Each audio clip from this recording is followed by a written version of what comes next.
जय जगन्नाथ पिलाने तुम मो यूट्यूब चैनल लिपो क्लासेस को स्वागत। तो आज वीडियो पिलाने देखिए कि सहनशील अभिवृद्धि बा सस्टेनेबल ग्रोथ कौन। तो देखिए पिलाने आमर सहनशील अभिवृद्धि कौन रही से आमको कौन कहू चाहूँगी देखिए। तो देख देशर आर्थिक अवस्था उन्नति आने विकासमूलक योजना प्रणयन कराए। तो आम जब देश में केमती किसी आर्थिक अवस्था उन्नति आने अर्थनैतिक क्षेत्र में केमती आम आगू जापर तो से विभिन्न प्रकार विकासमूलक सब योजना प्रणयन कराए। तो परिवेश सह योजना गुड़ जड़ित करने परिवेशविद मैंने विशेष गुरुत्व आरोप करते माने गुरुत्व आरोप करुँच। आम देखिए परिवेश सह योजना गुड़ जड़ित केमती करवा तो सब योजना गुड़े कौन परिवेश सहित जड़ित ही रही था किंतु से कौन विशेष गुरुत्व आरोप कर किए ना परिवेशविद मैंने।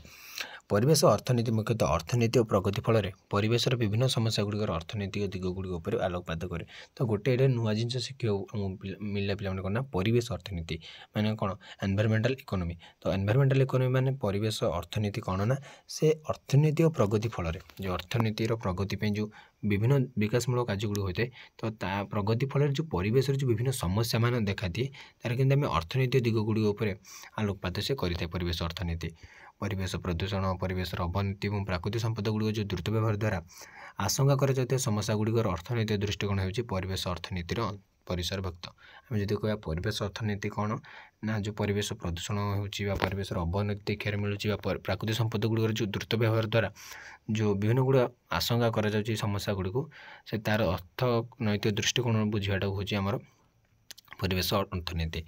परिवेश अर्थनीति परिवेश और अर्थनीति मध्य सुसंपर्क बुझाई सुजोग सृष्टि कर परिवेश अर्थनीति क्या भितर ना परिवेश भितर और अर्थनीति भितर जो संपर्क रही सुसंपर्क रही बुझाई से चेष्टा कराई सुजोग सृष्टि से कराई।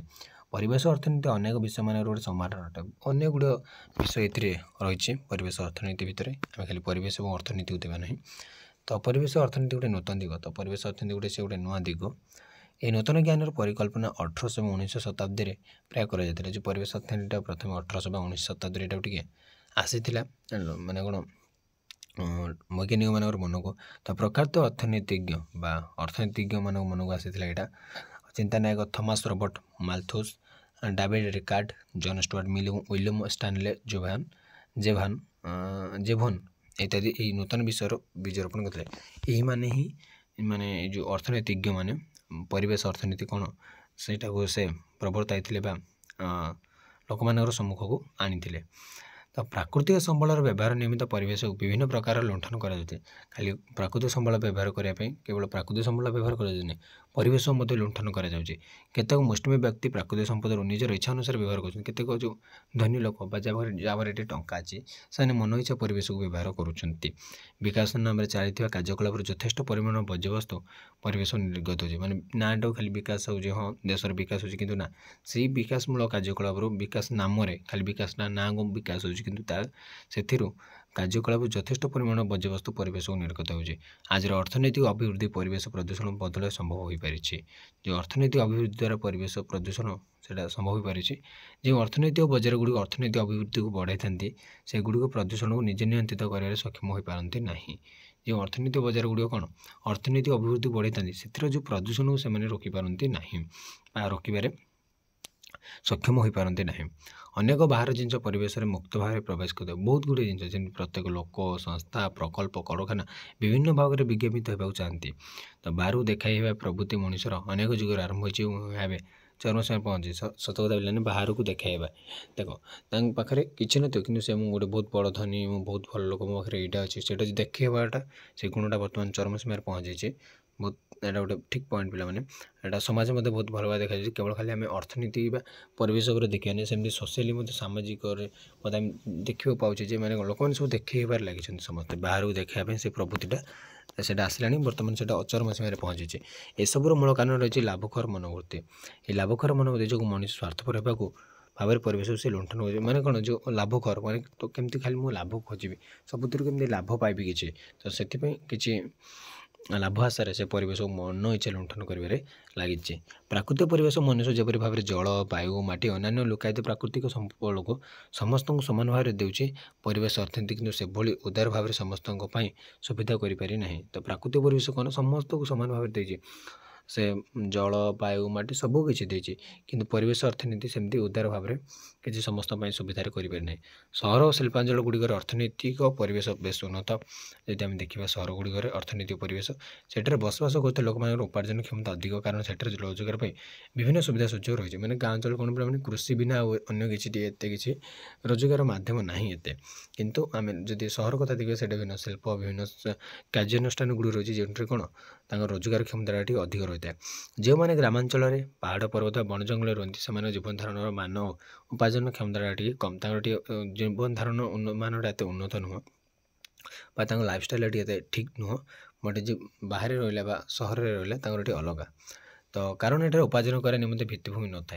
ग्रामांचल गुड़े एत भित्तिभूमि न था से कृषि ही किसी पाई था जदि प्रकृति तार प्रत्येक उपादान समस्त आम सृष्टि देख सहर को देती ग्रामांचल को देती बट ये तार भित्तिभूमिटा एत ना अर्थनीति समस्त में समान सुविधा सृष्टि करें ना कारण अर्थनीति मनुष्यकृत आंचलिक वैषम्य नुहे कि अर्थनीतिटा से परिवेश समस्त सामान बाहर देला कि अर्थनीति केवल सहर ही रहीगला है तो प्रकृत पक्ष देखा गले अर्थनीतिक परिवेश ही परिवेश प्रदूषण जो गोटे अर्थनीतिक परिवेश रही है परिवेश प्रदूषण मुख्यतः दायी जो अर्थनीतिक परिवेश सहरी जो परिवेशटा देखते अर्थनीतिक परिवेश और गाँव जो रोचे परिवेश आम कौन मैंने जो कह गोटे परिवेश अर्थनीतिक परिवेश नुहे तो जो अर्थनीतिक परिवेशटा कौन दायी ना परिवेश प्रदूषण अर्थनीतिक परिवेशटा ही दायी तो तापर देखिए पे सहनशील विकास कौन बा सस्टेनेबल डेवलपमेंट कौन भल भाव देखा धारणक्षम विकास को आम सहनशील विकास दीर्घम्यादी विषय माने गोटे लंग टर्म विकास बोली आम कहीपर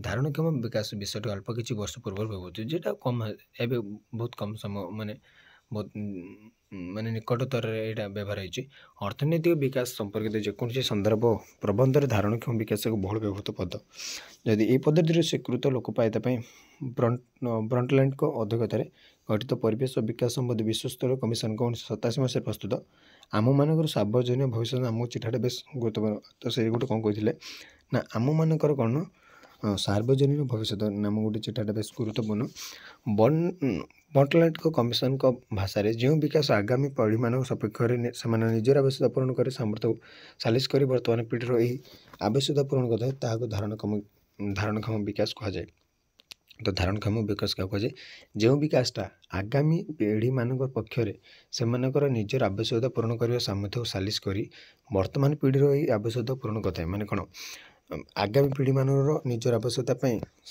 सामर्थ्य सालिश करता है बर्तमान पीढ़ीर आवश्यकता पूरण करता है आम कह धारणक्षम विकास यही संख्यार आवश्यकता शब्द मुख्यतः उत्पादन प्राकृतिक संबलर उपलब्धि को बुझाऊँ जो आवश्यकता कहला जो आवश्यकता पूरण बर्तमान आवश्यकता पूरण करुच्ची आवश्यकता पूरण कर सामर्थ्यटा सालिश कर बर्तमान पीढ़ीर आवश्यकता पूरण कर जो आवश्यकता शब्दटा यहाँ कौन उत्पादन प्राकृतिक जो कौट उत्पादन हम यही प्राकृतिक संपद ही उत्पादन उत्पादन हो बर्तमान अव्याहत विकास पृथ्वीर बाहक बा धारण शक्ति संपर्कित पृथ्वी पृष्ठ तथा भूमि तले समस्त जीवजगत प्राकृतिक संपद एवं भविष्य पीढ़ी मान आम दृष्टिभंगी ये विकासर मुख्य निर्णायक तो देखिए पे कौन अर्थ उपार्जन और जीवन धारण लोक मैंने विभिन्न प्रकार कार्य नियोजित होती मात्र अनेक कार्य समाजर और अर्थव्यवस्थार दीर्घकालीन विकास प्रतिबंधक होता है गोटे लोक कौन किसी टंका उपार्जन करने जीवन धारण लोक मैंने विभिन्न प्रकार कार्य नियोजित होती किए कौन कार्य करते सेमती किसी ना किंतु सेटा कौन अन्य कार्य समाजर अर्थव्यवस्थार दीर्घकालीन विकास से गोटे प्रतिबंधक होता है उदाहरण स्वरूप जंगल जीविका अर्जन करता लोक मैंने जंगल काटी सफा कर देते से जंगल किसी जीविका निर्वाह कर किसी पाऊँच कि ही जंगल ही सफा कर दूसरी कल कारखानार मालिक मैंने लाभ वृद्धि करने उत्पादन वृद्धि कर अनेक मैला पानी नदी समुद्र आदि को और धूआं दूषित गैस वायुमंडल को छाड़ते से अधिक लाभ पाइबा सी अलग किसी गोटे न खोलिकी से नदी ही से जल कूड़ छाड़ी दूसरी अधिक टाँग खर्च हो जमी न खर्च होगापी से धूआं गुड़ वायुमंडल छाड़ी दूसरी एपरी प्रत्येक कार्य बर्ज्यवस्तु निष्कासित हो जानी पे फैक्ट्री किसी कल कारखाना लगी तो सियोर उत्पादित हम बर्ज्यवस्तु उत्पादन पर उपभोग बर्ज्यवस्तु होता है तो प्रत्येक प्रकार कार्य बर्ज्यवस्तु मिलवा निश्चित आम जहाँ कले आम कौन बर्ज्यवस्तु किसी ना कि मिल तेणु बर्ज्यवस्तु नियंत्रण करवा तार परिचालन कर उपयुक्त पंथा तो बर्ज्यवस्तु आम केमती नियंत्रण करवा तार मैनेजमेंट केमती करवा तार परिचालन करें सेटा हूँ बड़ कथा विभिन्न प्रकार बर्ज्यवस्तु मान द्वारा नानादि प्रदूषण फल परिवेश मत संतुलन बाधा प्राप्त होती ଏସବୁ କେଉଁ ସ୍ଥାନରେ ଅଳ୍ପ ବୃଷ୍ଟି ତ କେଉଁ ସ୍ଥାନରେ ପ୍ରଚୁର ବୃଷ୍ଟି ହେଉଛି, ବୃଷ୍ଟିପାତର ଅନିୟମିତତା ଦେଖାଦେଉଛି, ଜଳବାୟୁରେ ପରିବର୍ତ୍ତନ ହେଉଛି, ଜାଗତିକ ଉଷ୍ଣତା ବୃଦ୍ଧି ପାଉଛି। ତ ଏଇଗୁଡ଼ିକ ସବୁ ଆମକୁ ଦେଖିବାକୁ ମିଳୁଛି। କ'ଣ ନା କେଉଁଟେ ବୃଷ୍ଟି ହେଉଛି ତ କେଉଁଟେ ବୃଷ୍ଟି ହେଉନି, କେଉଁଟେ ଅଳ୍ପ ବୃଷ୍ଟି ହେଉଛି ତ କେଉଁଟେ ଜୋରରେ ବୃଷ୍ଟି ହେଉଛି। ତ ଏଇଗୁଡ଼ିକ ଆମକୁ ଦେଖିବାକୁ ସବୁ ମିଳୁଛି। ଠିକ୍ ଭାବରେ ଅନିୟମିତତା ଦେଖାଦେଉଛି, ମାନେ ଯେଉଁଟା ଯେଉଁ ସମୟରେ ହେବା କଥା ସେ ସମୟ ନ ଘଟି ଅନ୍ୟ ସମୟରେ ସେ ଘଟଣାଟି ଘଟୁଛି। ବାୟୁ ଜଳ ପ୍ରଦୂଷଣ ବୃଦ୍ଧି ପାଉଛି, କାରଣରେ ଅନେକ ଜୀବଜନ୍ତୁ ଲୋପ ପାଇଯାଇଛନ୍ତି ଏବଂ ଅନେକ ସମସ୍ୟା ସବୁ ସୃଷ୍ଟି ହେଉଛି। ଏହିସବୁ ସମସ୍ୟା ରୋକିବା ପାଇଁ ହେଲେ ଅର୍ଥଶାସ୍ତ୍ରବିତ୍ ମାନେ ପରିବେଶ ଅର୍ଥଶାସ୍ତ୍ର ବିଷୟରେ ରଚନା କରିଛନ୍ତି ଆମର ଭବିଷ୍ୟତ ବଂଶଧରକୁ ଫେରାଇବା ପାଇଁ। ତ ସେ କ'ଣ ପାଇଁ ଲେଖିଛନ୍ତି ନା ପରିବେଶ ମାନେ କ'ଣ ଭବିଷ୍ୟତ ବଂଶଧରକୁ ଫେରାଇବା ପାଇଁ ସେ ଅର୍ଥଶାସ୍ତ୍ରବିତ୍ ମାନେ ପରିବେଶ ଅର୍ଥଶାସ୍ତ୍ର ବିଷୟରେ ରଚନା କରିଛନ୍ତି। ତେଣୁ ଏହାର ସମ୍ପଦ ଗୁଡ଼ିକ ମନ ଇଚ୍ଛା ବ୍ୟବହାର କଲେ ଏହାର ଗୁଣରେ ପରିବର୍ତ୍ତନ ହେବ ଏବଂ ଏହାକୁ ଫେରସ୍ତ କରିବାରେ ଅସୁବିଧା ହେବ। ସେ କ'ଣ ଦେଇଛନ୍ତି ନା ଯେଉଁ ଆମେ ସମ୍ପଦ ଗୁଡ଼ିକ ରହିଛି ପ୍ରାକୃତିକ ସମ୍ପଦ ଗୁଡ଼ିକ ଯଦି ଆମେ ମନ ଇଚ୍ଛା ବ୍ୟବହାର କରିବା, ବ୍ୟବହାର କର କିଛି ନାହିଁ, ବଟ୍ ଯେଉଁ ମନ ଇଚ୍ଛା ବ୍ୟବହାର କରିବା ତା ଫଳରେ ଆମେ ତାର ଗୁଣରେ ପରିବର୍ତ୍ତନ ହେଉଛି ଏବଂ ଏହାକୁ ଫେରସ୍ତ କଲା ବେଳକୁ ବହୁତ ଅସୁବିଧା ହେଉଛି। ତେଣୁ ସବୁ ପ୍ରତି ଧ୍ୟାନ ଦେଇ ଆମେ ଭାବିଚିନ୍ତି ସହନଶୀଳ ଉନ୍ନତିର ପନ୍ଥା ଅନୁସରଣ କରିବା ବୁଦ୍ଧିମାନର କାମ ହେବ। ତ ତାର ଉଦ୍ଦେଶ୍ୟ କ'ଣ ପିଲାମାନେ ଦେଖିବା। ମାନେ ଯେଉଁ ସହନଶୀଳ ବିକାଶ ଏକ ଜଟିଳ ପ୍ରକ୍ରିୟା, ପରସ୍ପର ନିର୍ଭରଶୀଳ ତିନୋଟି ବ୍ୟବସ୍ଥାରେ ସର୍ବୋଚ୍ଚ ଲକ୍ଷ୍ୟ ହାସଲ କରିବା ଏହାର ଉଦ୍ଦେଶ୍ୟ। ଗୋଟେ ହେଲା ଅର୍ଥନୈତିକ ବିକାଶ, ସାମାଜିକ ସଂହତି ଏବଂ ପରିବେଶ ସୁରକ୍ଷା। ତ କ'ଣ ଦେଖିବା। ଅର୍ଥନୈତିକ ବିକାଶ କ'ଣ? ଅର୍ଥନୈତିକ ବିକାଶ ଧାରଣକ୍ଷମ ବିକାଶର ଗୋଟେ ଅବିଚ୍ଛେଦ୍ୟ ଅଙ୍ଗ। ମୁଣ୍ଡ ପିଛା ବାସ୍ତବ ଆୟର ଦୀର୍ଘକାଳୀନ ବୃଦ୍ଧି, ଲୋକମାନଙ୍କର ସ୍ୱାସ୍ଥ୍ୟ ଓ ପୁଷ୍ଟି ସାଧନର କ୍ରମାଗତ ଉନ୍ନତି, ସମସ୍ତଙ୍କ ପାଇଁ ଶିକ୍ଷା ଓ ଉତ୍ତମ ପାନୀୟ ଜଳ ତଥା ମୁକ୍ତ ବାୟୁର ବ୍ୟବସ୍ଥା, ଆୟର ସୁଷମ ବଣ୍ଟନ ଏବଂ ସର୍ବୋପରି ସମସ୍ତଙ୍କୁ ଏକ ଉନ୍ନତ ମାନର ଜୀବନଯାପନ କରିବାର ସୁବିଧା ସୁଯୋଗ ଦେବାକୁ ଅର୍ଥନୈତିକ ବିକାଶ କୁହାଯାଏ। ମାନେ କ'ଣ ନା ଆମେ ଯଦି ଦେଖିବା ଅର୍ଥନୈତିକ ବିକାଶ କାହାକୁ କହିବା ନା ମୁଣ୍ଡ ପିଛା ବାସ୍ତବ ଆୟର ଦୀର୍ଘକାଳୀନ ବୃଦ୍ଧି, ଲୋକମାନଙ୍କର ସ୍ୱାସ୍ଥ୍ୟ ଏବଂ ପୁଷ୍ଟି ସାଧନ କେମିତି ଆମେ କ୍ରମାଗତ ଭାବେ ଉନ୍ନତି ଆଣିପାରିବା, ସମସ୍ତଙ୍କ ପାଇଁ କେମିତି ଉତ୍ତମ ପାନୀୟ ଜଳ ତଥା ମୁକ୍ତ ବାୟୁର ବ୍ୟବସ୍ଥା କରିବା, ଆୟର ସୁଷମ ବଣ୍ଟନ କରିବା ଏବଂ ସମସ୍ତଙ୍କୁ ଗୋଟେ ଉନ୍ନତ ମାନର ଜୀବନଯାପନ ପ୍ରଦାନ କରିବା, ସେଇଟା ହେଉଛି ଅର୍ଥନୈତିକ ବିକାଶ। ତ ଏହି ଲକ୍ଷ୍ୟ ହାସଲ କରିବା ପାଇଁ ଯୋଜନାବଦ୍ଧ କାର୍ଯ୍ୟକ୍ରମ ଭୂମିକା ଅତ୍ୟନ୍ତ ଗୁରୁତ୍ୱପୂର୍ଣ୍ଣ। UNDPର 1998 ନିୟମ ଅଭିଲେଖ ଅନୁଯାୟୀ ବିକାଶର ଅର୍ଥ ସାର୍ଥକ ହେବ ଯଦି ତାହା ମାନବ ଅଧିକାରକୁ ରକ୍ଷା କରିବା ସହିତ ମାନବ କେନ୍ଦ୍ରିକ ହୋଇପାରିବ। ବର୍ତ୍ତମାନ ସମାଜରେ ଧନର ଅସମାନ ବଣ୍ଟନ, ଧନୀ ଗରିବ ଆଦି ସମ୍ଭବ ହୋଇଛି ବିକାଶର ଦିଗହୀନ ଗତି ଯୋଗୁଁ। ହେଲା, ଯେଉଁ ମାନେ କ'ଣ ଧନର ଅସମାନ ବଣ୍ଟନ, ଧନୀ ଗରିବ ଏଗୁଡ଼ିକ କେଉଁଠୁ ତିଆରି ହେଇଛି ନା ବିକାଶର ଦିଗହୀନ ଗତି ଯୋଗୁଁ। ତ ତାପରେ ଆସିଲା ପିଲାମାନେ କ'ଣ ନା ସାମାଜିକ ସଂହତି। ତ ଧାରଣକ୍ଷମ ବିକାଶର ସାମାଜିକ ଦୃଷ୍ଟିକୋଣ ନ୍ୟାୟ ଓ ସମାନତାର ନୀତି ଉପରେ ଆଧାରିତ। ସାମାଜିକ ସଂହତି ଓ ଶୃଙ୍ଖଳା ବିକାଶର ଅନ୍ୟତମ ଲକ୍ଷ୍ୟ। ଯଦି ଆମେ ଦେଖିବା ତ ସାମାଜିକ ସଂହତିଟା କ'ଣ? ସାମାଜିକ ସଂହତି ଓ ଶୃଙ୍ଖଳା ବିକାଶର ଅନ୍ୟତମ ଲକ୍ଷ୍ୟ। ପ୍ରତିବେଶୀମାନଙ୍କ ପ୍ରତି ସହାନୁଭୂତି ସାମାଜିକ ସଂହତିର ପ୍ରାଣକେନ୍ଦ୍ର। ତେଣୁ ବିକାଶ କାର୍ଯ୍ୟକ୍ରମ ମାନବ କେନ୍ଦ୍ରିକ ହେବା ଆବଶ୍ୟକ। ତ ବିକାଶ ଯେଉଁ କାର୍ଯ୍ୟକ୍ରମ ସେଇଟା ଗୋଟେ ମାନବ କେନ୍ଦ୍ରିକ ବା ଗୋଟେ ମାନବକୁ କେନ୍ଦ୍ର କରି ବିକାଶ କାର୍ଯ୍ୟକ୍ରମଟା ହେବା ଆବଶ୍ୟକ। ଜନସମୁଦାୟଙ୍କ ଦ୍ୱାରା ସେମାନଙ୍କର ହିତ ସାଧନ ପାଇଁ ନୀତି ସାମାଜିକ ସଂହତି ଓ ଧାରଣକ୍ଷମ ବିକାଶର ମୂଳ ଭିତ୍ତି। ତ ସାମାଜିକ ସଂହତି ଓ ଧାରଣକ୍ଷମ ବିକାଶର ମୂଳ ଭିତ୍ତି କ'ଣ ନା ଜନସମୁଦାୟଙ୍କ ଦ୍ୱାରା ଆଉ ସେମାନଙ୍କର ପାଇଁ ଏବଂ ସେମାନଙ୍କ ହିତ ସାଧନ ପାଇଁ ହିଁ ଏଇଟା ହେବା ଦରକାର। ତାପରେ ଆସିଲା ପରିବେଶ ସୁରକ୍ଷା। ତ ଧାରଣକ୍ଷମ ବିକାଶ ମୁଖ୍ୟତଃ ପରିବେଶ କେନ୍ଦ୍ରିକ। ଯଦି ଆମେ ଦେଖିବା ପରିବେଶର ସେ ବହୁତ ସୁରକ୍ଷା କରିଥାଏ। ବିକାଶର ଧାରା ଅବ୍ୟାହତ ରଖିବା ପାଇଁ ପରିବେଶ ବିଭିନ୍ନ କାର୍ଯ୍ୟ କରିଥାଏ, ଯେମିତି ଉତ୍ପାଦନ ପାଇଁ ବିଭିନ୍ନ କଞ୍ଚାମାଲ ଯୋଗାଏ, ଉତ୍ପାଦନ ଓ ଉପଭୋଗରୁ ଜାତ ଆବର୍ଜନାର ପୋଷକ ଭାବରେ କାର୍ଯ୍ୟ କରେ, ଆମର ବଞ୍ଚିବା ପାଇଁ ପରିବେଶ ପ୍ରତ୍ୟକ୍ଷ ଓ ପରୋକ୍ଷ ଭାବରେ ସାହାଯ୍ୟ କରିଥାଏ। ତା ସହିତ ପ୍ରାକୃତିକ ସ୍ଥିରତା ଅତୁଟ ରଖିବାରେ ପରିବେଶର ଏକ ମୁଖ୍ୟ କାର୍ଯ୍ୟ। ଜୀବଜଗତ ତିଷ୍ଠି ରହିବା ପାଇଁ ପରିବେଶ ପାଇଁ ଗୋଟେ ସମ୍ଭବ ହୋଇପାରିଛି। ତ ଯଦି ଆମେ ଦେଖିବା ତାପରେ ସହନଶୀଳ ବିକାଶ ନିୟମ ଯଦି ଦେଖିବା ତ ପ୍ରଥମେ ହେଲା ସମ୍ବଳର ପରିମିତ ବ୍ୟବହାର। ଆଉ କିଛି ନାହିଁ ପିଲାମାନେ, ମୁଁ ଇମ୍ପୋର୍ଟାଣ୍ଟ ଜିନିଷ ଗୁଡ଼ିକୁ କହିଦେଉଛି। ନବୀକରଣୀୟ ସମ୍ବଳର ଅମଳ ଓ ବ୍ୟବହାର ହାର ଏହାର ପୁନରୁତ୍ପାଦନ ହାର ଅପେକ୍ଷା ଅଧିକ ନ ହେବା ଉଚିତ। ମାନେ ଯେତିକି ଆମେ ଉତ୍ପାଦନ କରୁନେ ତାଠୁ ଅଧିକ ଆମେ କ'ଣ ନଷ୍ଟ କରିଦେଉଛେ। ତ ନବୀକରଣ ଅଯୋଗ୍ୟ ସମ୍ବଳ ମାନର ମିତ ବ୍ୟବହାର ହେବା ଫଳରେ ସମୟକ୍ରମେ ସମ୍ବଳର ଆମେ ପରିମାଣ କମ ହେବ ନାହିଁ ଏବଂ ବିକାଶ ନିର୍ବିଚ୍ଛିନ୍ନ ଧାରା ଚାଲୁ ରହିବ। ନବୀକରଣ ଯୋଗ୍ୟ ସମ୍ବଳର ସୁପରିଚାଳନା କରେ। ଯେଉଁ ନବୀକରଣ ଯୋଗ୍ୟ ତାର ସୁପରିଚାଳନା କରିବା ଏବଂ ସୁବ୍ୟବହାର ଦ୍ୱାରା ଆମେ ପରିବେଶ ପ୍ରଦୂଷଣ ମଧ୍ୟ ନିୟନ୍ତ୍ରଣ କରିପାରିବା।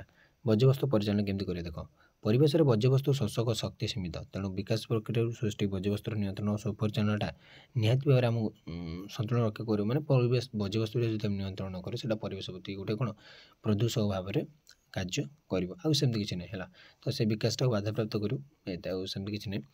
तो संपदर भरण और प्रतिबदल प्राकृतिक संपद सीमित होइथिबारु यार व्यवहार में मितव्ययता प्रदूषण जरूरी माने विकास प्रक्रिया व्यवहार फल संपदर मात्रा कमी कमी जीव स्वाभाविक संपद तो मात्रा कमिबार लागिछि वर्तमान तेणु प्रजुक्ति ज्ञान कौशल प्रगति हासिल कर मानव श्रेष्ठ संपद द्वारा यार एटा के भरण करें और प्रतिबदल होगा से बांचना एपर ना धारणक्षम असंबलटा विकासटा असंभव हो पड़ो से आमको जोटा आम विभाग तार भरण करें से चेष्टा करवा संबलर सर्वोत्तम व्यवहार संबल सीमित अटे संबल बहुत कम मैंने 100 केजी सुना तो 100 केजी सुना रही से बढ़ुनी तेणु यार व्यवहार सर्वोत्तम कार्यदक्षता भितर होगा दरकार या फल कम संबल व्यवहार कर उत्कृष्ट मानव द्रव्य संभव हो प्रदूषण नियंत्रण हो उन्नत जीवन धारण हो पार तथा धारणक्षम विकास अभ्यात रहा तो ये तो वार्ड जो ही तुम बुझीपार पे मैंने जो संबल आम परिमित व्यवहार करें बज्यवस्तु परिचालन करवा संपदर भरण और प्रतिबदलता करेंगे केमती संबल सर्वोत्तम व्यवहार करवा और जनसंख्या नियंत्रण माने केमती आम कौन